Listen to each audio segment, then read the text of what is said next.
What's good, everybody? Welcome into our MMA-only episode of The Early Edge. If you've been following us the last several weeks, then you're still counting your money because we are red freaking hot. And this week, how about this? All three of the major organizations are in the show.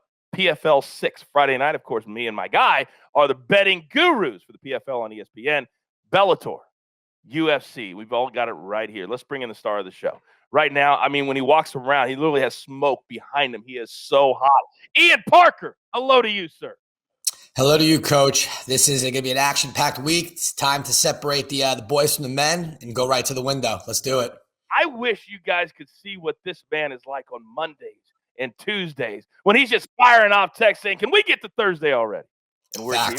So let's get to it. We're going to start PFL 6.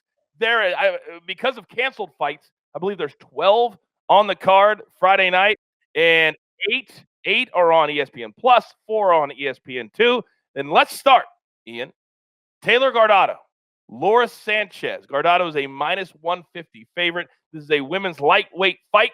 What do you like? We're going to roll with Taylor Guardado here. We had her in the first fight, and I think she's going to do the exact same thing against another kickboxer. Look, Sanchez is tough. She doesn't go away so easy. She continues to come forward, but the ground game isn't there. She's very inexperienced, and Guardado's got a great camp behind her at Extreme Couture. Eric Nissick is the coach. This should be very simple. Press forward, take her down, hold her there, and I think that's how Guardado gets it done. The beauty of the PFL is it's a regular season. They have playoffs, and one of the former champions is Lance Palmer. He's an underdog against Mavlev Habulayev. Nailed it. Featherweight. Habulayev is minus 150 favorite. What do you like? Yeah, unfortunately, I think the Lance the Party Palmer, I think the party's over. I hate to say it. I think against Bubba Jenkins, we saw where he flawed. He wasn't pressing forward. He was being out-wrestled. If he can't out-wrestle someone or dictate the pace, he gets lost. And it's weird to say that because he really hasn't lost before that. But Habulayev was supposed to go to the finals originally last year. He got hurt in his fight. This is a guy who's well-rounded, endless gas tank, will be the better striker, and honestly will be the better grappler and knows how to control his opponent. I think Palmer drew a really poor bounce-back fight here. I like Habulayev, especially at these numbers. Oh, I certainly do. And our baseline for anybody that's brand new, and there's a lot of you out there because we're growing and you're telling all your friends, minus 200 is our baseline. Anything above that, we consider high odds. Anything below that is something that we can bet straight. All right, before we always make you make a pick on the main event of every single card, but I want you to give me 3 fighters that I can put into a parlay, into Parker's parlay, to bring the numbers down to something that I can chew on. What do you got? Yeah, we'll start off with Jenna Fabian, very strong athlete, strong kickboxer. We saw in her last fight, extremely composed. Her opponent is 2-1 in the last fight. We saw her get smoked by Larissa Pacheco. Fabian's got way better striking. I expect that to be one of our easier wins. Capoloza, we saw him as a huge underdog get a knockout. He is now fighting someone, Muhammad Duris, who is a very hesitant striker. If he can't get the fight to the ground, he gets lost, bad cardio. Capoloza gets it done here. And my personal pick to win the heavyweight division, Goltsov, he should get it done. Now, Sales looked very good against Muhammad Usman. We saw someone that was refreshed, cardio combinations, but Goltsov is just so good everywhere. So we're going to go Fabian, Capoloza, Goltsov at plus 148. I love that plus 148 number. Now, one of your big picks this year that got all the attention of the MMA world was when Ian Parker took a minus 2,000 favorite in Kayla Harrison, who is a former champion of the $1 million prize, and brought it all the way down into the minus 100s. Kayla Harrison, once again, is a huge favorite, this time taking on Cindy Dandois. How are you going to bring the number down to something that we can play with? Talk to me. We're going to go right back to the well. Sometimes, don't fix it if it's not broken. And that's what we're going to do here. We're going to go Kayla Harrison by TKO or KO, or if you want to say by DQ, that's just how the prop gets added in, which is actually kind of funny. As you saw in the last fight, Cindy Dandois' striking is Ben Askren level. It's very low. It's below average, unfortunately, but she's a good, decent grappler. I think with what you saw in Kayla Harrison, she's looking to make a statement. When she was on top of Moraes in her last fight, the woman's neck was wide open for a choke. She wanted to make a statement. She wanted to be the juggernaut. She wanted to just ground and pound, and she will be the better striker in this fight. So we're going to do it again. Kayla Harrison by TKO or KO at minus 115 instead of minus 2,000. I think in a weird way that Clarissa Shields winning last week or the week before actually helped us because Kayla Harrison does not like the fact that she's getting all this attention. And she made it very, very clear after her last win. And I believe she wants to make another statement this week. I'm with you on that. All right, let's switch gears now to Bellator. Main card, 9 p.m., prelim, 6 p.m. It's in the family. It's showtime. We've got 2 plays from Bellator. Let's start with Watanabe and I always mispronounce Liz Carmouche. Women's flyweight. What do you like here?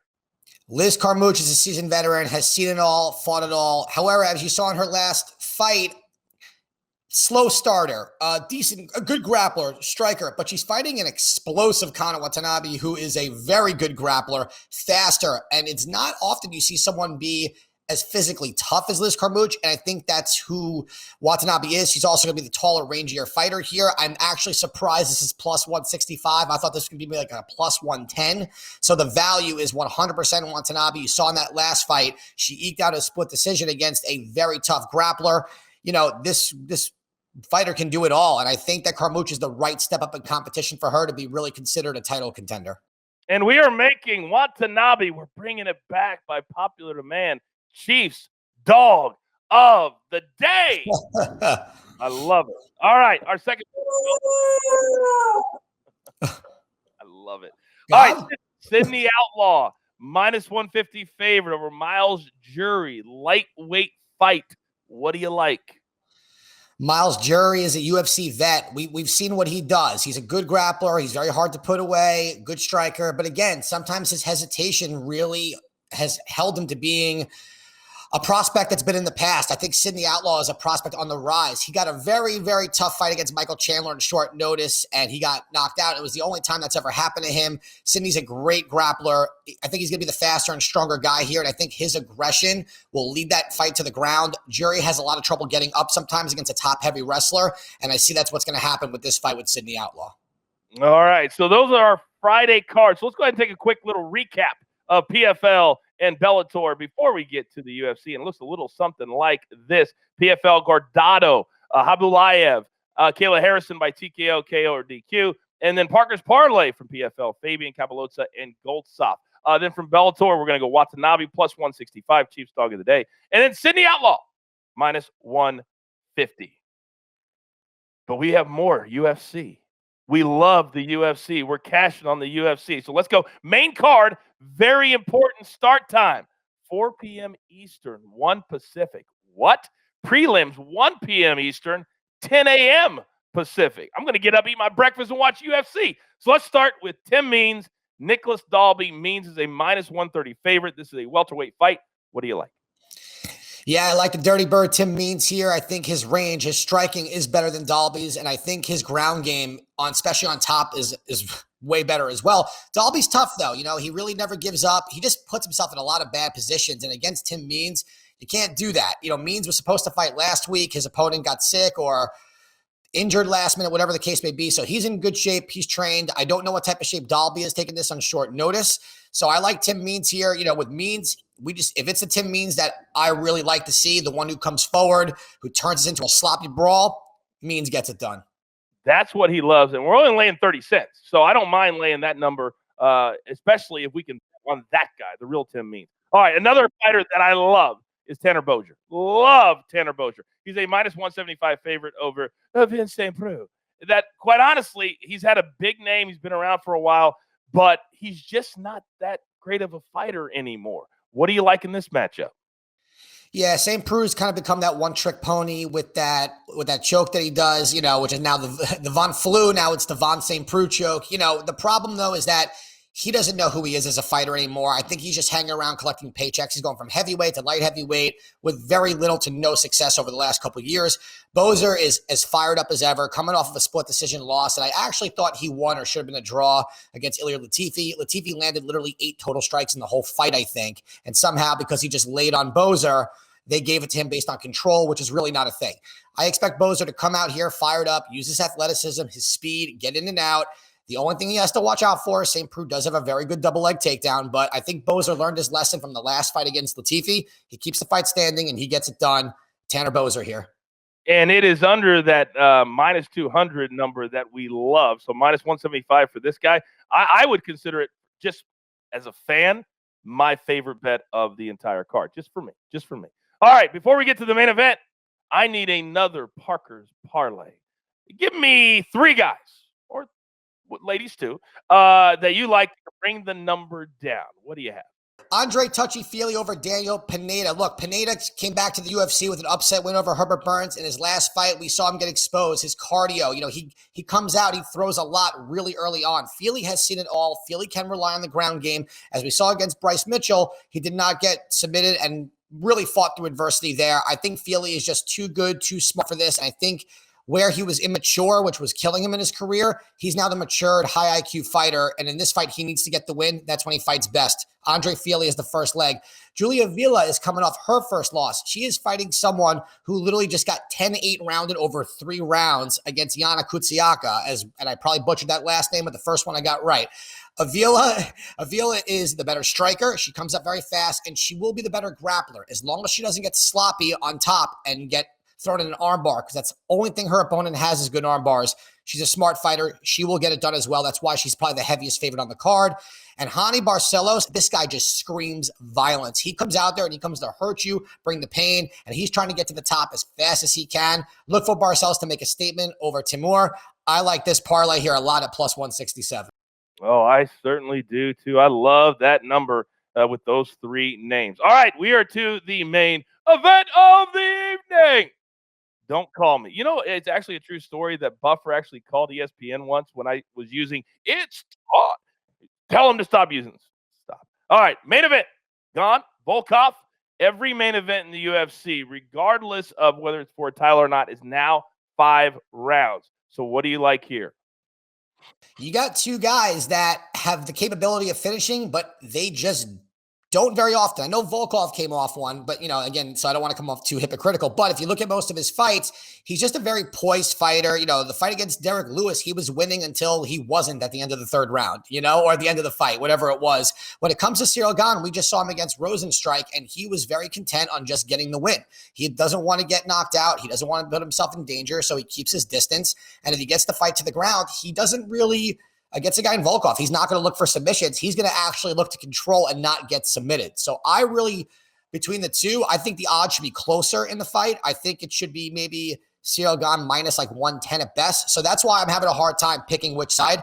I like over 3.5 rounds here. I think the first round, they're just going to feel each other out. I think once Volkov does touch Gane, Gane's going to bring the fight to the ground, where Volkov has a lot of trouble getting off his back against a strong top wrestler in Gane. So over 3.5 at minus 162, in my opinion, is the best play for the main event. From the education side, we've done all that. But from the entertainment side, let's just say that we've won all these plays all night, and we have a little bit of house money, and we get to the main event, and somebody does not want to bet the over 3.5 rounds. Where would you be leaning toward in the main event? Because a lot of people like to pick a side. Sure. I'm going to lean Cyril Gane here. I think someone in Volkov struggles with physically stronger athletes that have good cardio, and Gane has proven that. Again, I think Volkov's biggest weakness is when he's on his back. He really has trouble getting up. You saw the fight against Curtis Blades. Volkov was the better striker of the 2, but Blades just took him down with ease and laid on him for 5 rounds. Again, another guy who was just being very careful, didn't want to lose, felt that it was a main event, and it was more about winning than finishing. And we know sometimes if you don't bring the excitement and don't show that urgency, they don't market you. They don't bump you up. Gane caught a lot of flack for that in his last fight against Rosenstrike. But again, sometimes when you just keep winning against top-ranked guys, they're forced to put you there. And in this situation, I just think Gane, he'll be the stronger guy. He has the option to wrestle. Volkov really does not. And that's why I would lean Cyril Gane. But the big money fight is with Francis Ngannou, and you've got to earn it. And you're exactly right. These fighters, every weight class, need to understand you've got to be exciting if you want that big paycheck. It goes hand in hand. It really does. All right, we're up against it. Let's grab your paper, grab your pencil. Here is the recap for the UFC card on Saturday. Again, early start time, prelims, 1 p.m. Eastern time. Now, we're going to go Tim Means, minus 130. Tanner Bozier, minus 175. Gane, Volkov, over 3.5 rounds in the main event. And then Parker's UFC parlay, Feely, Avila, Barcelos, plus 167. We can't do any more than that. We lead you to the water, but you have to drink. You've got your marching orders. Let's take all of these MMA tickets straight to the pay window. For my guy with the Duck Army, Ian Parker, the jeweler, our executive producer, puts it all together here at the brand. I am the coach. It doesn't matter the sport. We're here for the early edge. Good luck. Do you want best bets in your feed every single day? All you have to do is hit that subscribe button to stay up to date with all things early edge.